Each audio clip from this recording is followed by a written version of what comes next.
Hello friends, स्वागत है आप सभी का हमारे YouTube channel everything for exam में। मैं मिनाली तायल आज आपके सामने लेकर आई हूँ सेमीकंडक्टर डिवाइस एंड सर्किट्स की एमसीक्यू पार्ट 6। जैसा कि आपने हमारी पहले की वीडियोस में देखा होगा कि राजस्थान विद्युत विभाग में एएन जीएन की जो पोस्ट है उसमें इलेक्ट्रॉनिक्स कम्युनिकेशन और ईआईसी ब्रांच के लिए मैं यहाँ पर एमसीक्यू सीरीज लेकर आ रही हूँ। सेमीकंडक्टर डिवाइसेस की ऑलरेडी 5 सीरीज अपलोड हो चुकी है। आए हम 6 पार्ट को देखते हैं। इसमें बेसिक कंसेप्ट और न्यूमेरिकल क्वेश्चंस मैंने लिए हैं जो एग्जाम पॉइंट ऑफ व्यू से बहुत ही इंपॉर्टेंट है। तो आए हम इसको अटेंड करते हैं। At room temperature the current in an intrinsic semiconductor is due to, किसके कारण करंट फ्लो होता है इंट्रांसिक सेमीकंडक्टर पे। अगर हम रूम टेम्परेचर पे बात करते हैं, होल्स के कारण, इलेक्ट्रॉन्स के कारण, आयंस के कारण या होल्स और इलेक्ट्रॉन्स के कारण, तो करंट किसके कारण फ्लो करता है? इलेक्ट्रॉन्स के कारण। इसको हम इस तरीके से समझ सकते हैं, अगर कोई सेमीकंडक्टर डिवाइस है, अगर उसमें हम बैटरी सप्लाई दे रहे हैं तो होल्स किस तरफ मूव करेंगे? टुवर्ड्स द नेगेटिव साइड, और इलेक्ट्रॉन्स का मूव करेंगे टुवर्ड्स द पॉजिटिव साइड। तो हमारा जो फ्लो है, जो मटेरियल के बाहर जो फ्लो करता है वायर के अंदर, वो क्या करता है? सिर्फ इलेक्ट्रॉन फ्लो करते हैं, ना कि होल्स। तो रूम टेम्परेचर पे करंट किसके कारण होता है? इलेक्ट्रॉन्स के कारण होता है। तो option B is correct. Work function is a maximum energy required by the fastest electron at 0 Kelvin to escape from the metal surface. It is true or false? Work function क्या वो maximum energy है जो electron को चाहिए होती है 0 kelvin पे कि वो मेटल सरफेस से बाहर निकले? ये सही है कि गलत? ये क्या है? फॉल्स है। क्यों? क्योंकि वर्क फंक्शन क्या होता है, अगर हम वैक्यूम की बात करें तो फर्मी एनर्जी लेवल से जो वैक्यूम का डिस्टेंस होता है उसको हम बोलते हैं वर्क फंक्शन। इसी तरीके से सेमीकंडक्टर में जो एनर्जी, जो हमारे फर्मी लेवल है, फर्मी लेवल से जो हमारा वैक्यूम का लेवल है वो हमारा होता है वर्क फंक्शन। इसी तरीके से मेटल सेमीकंडक्टर को जब हम कंबाइन करते हैं, लेकिन 0 केल्विन पे स्केप होने के लिए मेटल में जो वर्क फंक्शन होता है वो मैक्सिमम एनर्जी नहीं होती। तो ऑप्शन बी इसमें क्या है? फॉल्स है। In which of these is a reverse recovery time is nearly zero? Reverse recovery time किसमें जीरो होता है? जेनेट डायोड में, टनल डायोड में, स्टॉकी डायोड में या पीआईएन डायोड में? तो जेनेट हमारा ऑप्शन कौन सा सही है? स्टॉकी डायोड वो डायोड है जिसमें रिवर्स रिकवरी टाइम क्या होता है? अप्रोक्सीमेटली क्या होता है? जीरो होता है। तो रिवर्स रिकवरी टाइम क्या होता है? जब डायोड को हम ऑन से ऑफ मोड में लेकर आते हैं तो कुछ ना कुछ समय लगता है इसको चार्ज को डिस्ट्रीब्यूट होने में, कंसंट्रेशन को जीरो होने में, और करंट की वैल्यू क्या आती है एग्जैक्टली हमारी जीरो होने में क्या लगता है? कुछ समय लगता है। तो समय टोटल टाइम क्या होता है? वो रिवर्स रिकवरी टाइम होता है जब ऑन से हम ऑफ करते हैं। तो ये हमारी कैरेक्टरिस्टिक्स होती है डायोड की, ऑन टू ऑफ। तो हमारा सेटलिंग टाइम लगता है, डिले टाइम लगता है, और इन दोनों को टाइम मिला के हमारा क्या लगता है? रिवर्स रिकवरी टाइम होता है जब हमारी टोटल करंट की वैल्यू क्या हो जाती है? जीरो हो जाती है। तो किस में होता है? सबसे कम किस में होता है? स्टॉकी डायोड में होता है।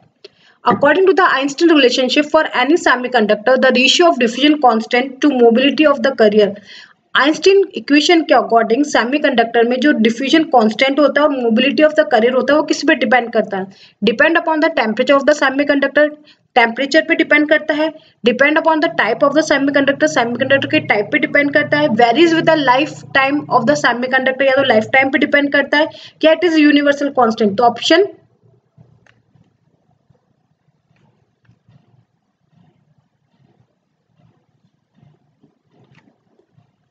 तो ऑप्शन हमारा ए सही है। आइंस्टीन रिलेशनशिप क्या देता है?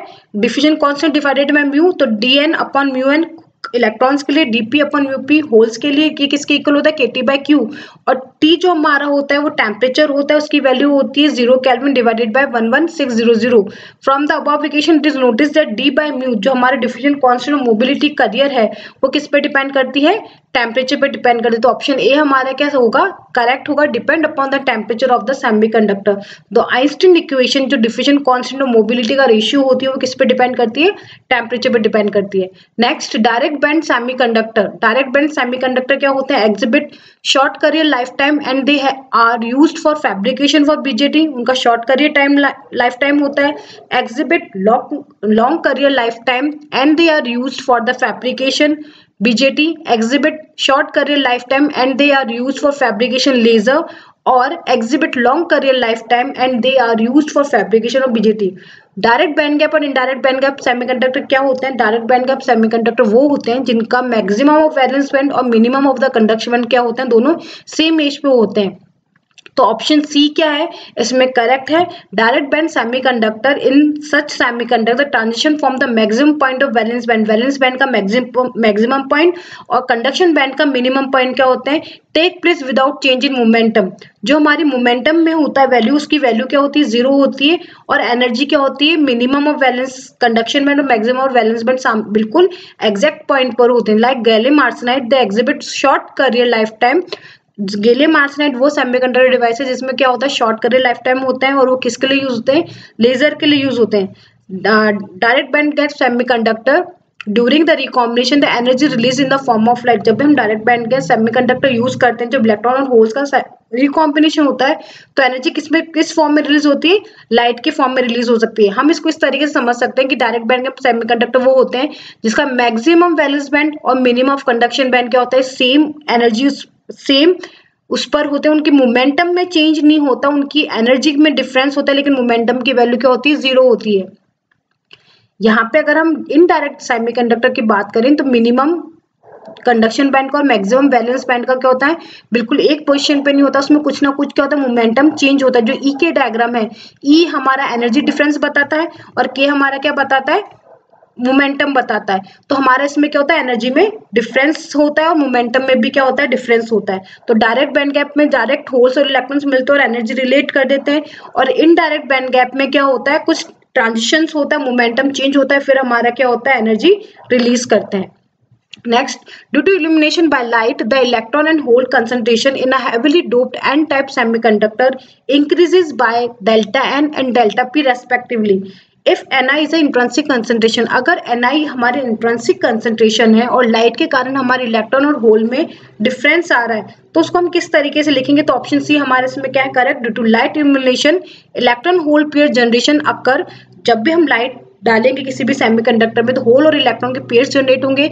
उस कारण से जो चेंज ऑफ इलेक्ट्रॉन है और चेंज ऑफ होल्स है वो दोनों क्या होंगे, सेम होंगे। अगर डेल्टा एन इंक्रीज हो रहा है, इलेक्ट्रॉन की कंसंट्रेशन में चेंज हो रहा है लाइट की इल्यूमिनेशन के कारण, तो डेल्टा पी में भी क्या होगा, चेंज होगा। तो ऑप्शन सी हमारा क्या होगा, delta N equals to delta P में जितने नंबर ऑफ इलेक्ट्रॉन जनरेट होंगे उतने ही नंबर ऑफ होल्स हमारे क्या होंगे, सिस्टम में जनरेट होंगे। नेक्स्ट क्वेश्चन, इसको हम किस तरीके से समझ सकते हैं कि हम जब भी कंबाइन करेंगे एक होल, ये होल एनर्जी मिलेगी, इलेक्ट्रॉन हायर एनर्जी लेवल पे जाएगा। तो क्या ये कब जाएगा, जब हमारी बैंड गैप एनर्जी से ज्यादा एनर्जी की रेव इस पे क्या करेगी, इम्पैक्ट करेगी। तो जितने नंबर ऑफ इलेक्ट्रॉन्स होंगे उतने ही नंबर ऑफ हमारे क्या होंगे, होल्स जनरेट होंगे। तो डेल्टा एन इक्वल्स टू क्या होगा, डेल्टा पी होगा। A silicon sample is uniformly doped with 10 to the power 16 phosphorus atom per centimeter cube and 2 into 10 to the power 16 boron atoms per centimeter cube. If all dopant are fully ionized, the material is, अगर fully ionized है तो material क्या होगा, phosphorus के हमने कितने लिए, 10 to the power 16 लिए, तो वो एन टाइप सेमीकंडक्टर बना रहा है। और अगर हमने बोरोन के लिए हैं तो वो कितने हैं हमारे, 2 into 10 to the power 16। तो एनडी जो डोपेंट की कंडीशन होगी, नंबर ऑफ होल्स इलेक्ट्रॉन्स कितने होंगे, 10 into 10 to the power 16। इसी तरीके से जो एक्सेप्टर्स है उसकी वैल्यू कितनी होगी, 2 into 10 to the power 16। तो Na की जो एक्सेप्टर्स की वैल्यू है वो हमारी डोनर से ज्यादा है, तो हमारा सेमीकंडक्टर मटेरियल कैसा होगा, पी टाइप का होगा। तो करियर कंसंट्रेशन हम कैसे निकालेंगे, एक्सेप्टर माइनस डोनर। तो 2 into 10 to the power 16 minus 1 into 10 to the power 16 करेंगे तो हमारा आंसर क्या आ जाएगा, 10 into 10 to the power 16। तो ऑप्शन बी हमारा क्या होगा, करेक्ट होगा।